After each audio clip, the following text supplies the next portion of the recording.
मैंने फिर कहा मैं आवास भी लेने जा रहा हूँ, लेकिन मेरा तर्क जान लीजिए, मैं आवास भी लूँगा क्योंकि मैं किसी वीआईपी के भरोसे अपना सुख सुविधा क्यों छोड़ूंगा। मेरी राज्य की जनता गरीब है, लाचार है, बेबस है, यहाँ के छात्र प्रताड़ित हैं, परेशान है। तो जो सुविधा मुझे सरकार से मिलेगी मैं वो सुविधा लूँगा और उन्हें मैं रॉबिन हुड के तर्ज पर जनता को दूंगा। बिल्कुल मैं आवास की भी सुविधा लूंगा। नहीं हम नहीं लेते, लेकिन उस सुविधा का अगर हम आवास नहीं लेते, वो आवास कोई ना कोई सरकार का आदमी रख लेगा, कोई वीआईपी पर्सन रख लेगा। देखिए रहे मंत्री लोग दो जगह का रखे हैं, पुराना आवास भी रखे हैं और नया आवास भी रखे हैं। जो विधायक हार के गए वो आवास नहीं छोड़ रहे हैं। तो मेरा कहना है कि जो आवास मुझे अलॉटमेंट होगा वो किसी वीआईपी पर्सन क्यों होगा, इसलिए मैं वो आवास लूंगा। बिल्कुल आज मीडिया के सामने कह रहा हूँ, और वो मैं अपने क्षेत्र से आने वाले 10-15 विद्यार्थियों को अलॉटमेंट कर दूंगा।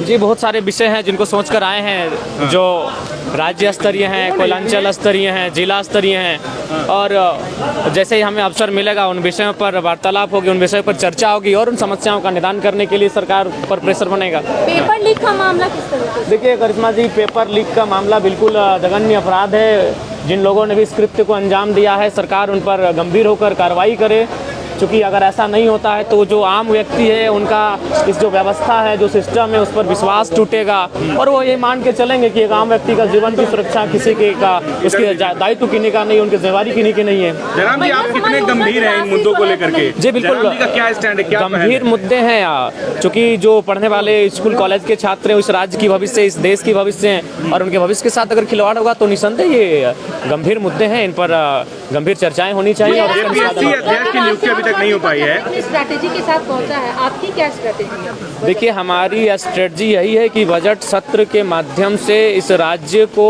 एक ऐसा बजट मिले जिसकी राज्य कल्पना कर रहा है, जो हमारे जो वीर शहीद हैं उनके सपनों को साकार होता हुआ देख सके इस राज्य को। उस दिशा में इस राज्य का बजट पारित होना चाहिए। जयराम जी, जेपीएससी अध्यक्ष पद अब तक खाली है, अब तक क्यों नहीं सरकार को मिल पा रहा है? देखिए इसके पीछे कोई कारण होगा, जो कोई विशेष कारण होगा। आशा करते हैं कि सदन जब चलेगा तो जेपीएससी अध्यक्ष की भरपाई की मांग उठेगी सदन में। लेकिन जो युवा वो कह रहे हैं कि जयराम जी अब इन मुद्दों पर बहुत सुस्त हो गए हैं। देखिए सुस्त का सवाल नहीं, हमारा अगर धनबाद पड़ता है, आंदोलन रांची में होता है, इसीलिए देखिए आंदोलन में जब भी हुआ था रांची को हम लोग अपने रांची के साथियों के हवाले छोड़े कि यहाँ के आंदोलन को देखभाल करेंगे, उपस्थिति देंगे और उनका सहयोग करेंगे। मैया सम्मान योजना की राशि जो है वो नहीं मिल पा रही है लाभुकों के। देखिए आप बिल्कुल, और शायद सुनने में आया कि बैंक का भी हस्तांतरण किया गया है, किसी दूसरे बैंक में इसे शिफ्ट किया गया है। उसके भी बहुत सारे कुछ ना कुछ कह सकते हैं कुछ ऐसी घटनाएं विषय हैं, तो उनका कहीं ना कहीं मैंने पहले भी कहा था कि ये योजनाएं लंबे समय तक नहीं चलेंगी और फलस्वरूप वो होता हुआ दिख रहा है। मैंने पहले भी इसका सजेशन दिया था। जयराम जी, फिर एक बार आप चर्चा में आ गए हैं। पिछला जब आप विशेष सत्र चल रहा था तो आपने मंच कहा था कि मैं टीए दिए नहीं लूंगा। मैंने ये कहा था बिल्कुल। फिर आप कंट्रोवर्सी में आ गए हैं। अपने आलोचकों को क्या जवाब देंगे? आलोचकों के लिए आप टीए के लिए स्कॉर्पियो ले लिए। हम फिर आ कह रहे हैं, हम नहीं, पहले मेरी बात सुनिए। हाँ बोलिए, बिल्कुल बोलिए। उस दिन भर मैया सम्मान योजना पे चर्चा हुआ था। जी जी। उसके बाद मैंने कहा कि आप लोग 2500 रुपए का इतना महिमा मंडन कर रहे हैं और आप लोग 2 लाख की सैलरी ले रहे हैं, लाख रुपए का टीए ले रहे हैं और आप 2500 रुपया दे के महिमा मंडन कर रहे हैं, तो आप एक काम कीजिए, आप भी अपना जो जीवन है उसे सरल बनाइए आम जनता की तरह। तो मैंने ये कहा था, आज भी हम रिपीट कर रहे हैं इस बात को। जिस दिन इस पर पहल होगी उस पर पहला हस्ताक्षर जयराम महतो का होगा। जिस दिन ये पहल होगी कि एक विधायक की सैलरी 3rd 4th ग्रेड के जो कर्मचारी हैं उनके समान होगी, 40,000, 50,000, 60,000, पहला हस्ताक्षर मेरा होगा। जिस दिन ये पहल होगी उसमें पहला समर्थन ही मेरा रहेगा। अच्छा, आप खाली पैर आए हैं, मैं देख रही हूँ आप खाली पैर आए हैं। हाँ, वचन है तो वचन को निभाना पड़ेगा, वचन है।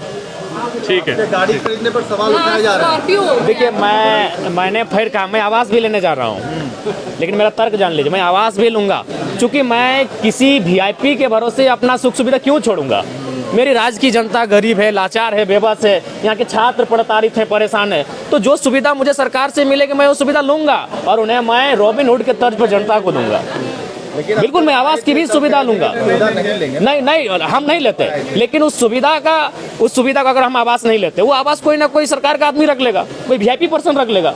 देखिए रहे मंत्री लोग दो जगह का रखे हैं, पुराना आवास भी रखे हैं और नया आवास भी रखे हैं। जो विधायक हार के गए वो आवास नहीं छोड़ रहे हैं। तो मेरा कहना है कि जो आवास मुझे अलॉटमेंट होगा वो किसी वीआईपी पर्सन क्यों होगा, इसलिए मैं वो आवास लूंगा। बिल्कुल आज मीडिया के सामने कह रहा हूँ, और वो मैं अपने क्षेत्र से आने वाले 10-15 विद्यार्थियों को अलॉटमेंट कर दूंगा। वो रहेंगे, पढ़ाई करेंगे। नहीं, मुकर नहीं रहे। ये मुकरना नहीं कहते नहीं, हैं। आपने बड़ी बात कही कि आप विद्यार्थियों को हाँ allot बिल्कुल करने के। बिल्कुल आप अलॉट अमल करेंगे इस पर? बिल्कुल अमल करेंगे। मैं मुकर नहीं रहा हूँ, मैं कह रहा हूँ कि अभी देख रहे हैं मंत्री लोग 2-2 आवास लेके बैठा है भैया, कहीं उनको कोई कमी है, उनको कोई कमी है, उसकी इतनी सुख सुविधा है, तो मैं अगर आवास ना लूँ तो किसी के हिस्से में चला जाएगा और किसी राजा के हिस्से में जाएगा, जबकि हमारी जनता गरीब है। तो मैं लेकर स्टूडेंट के बीच लेके जाऊंगा। आप आए तो इंटरव्यू लेने मेरे आवास में भी आ जाए। धन्यवाद धन्यवाद धन्यवाद।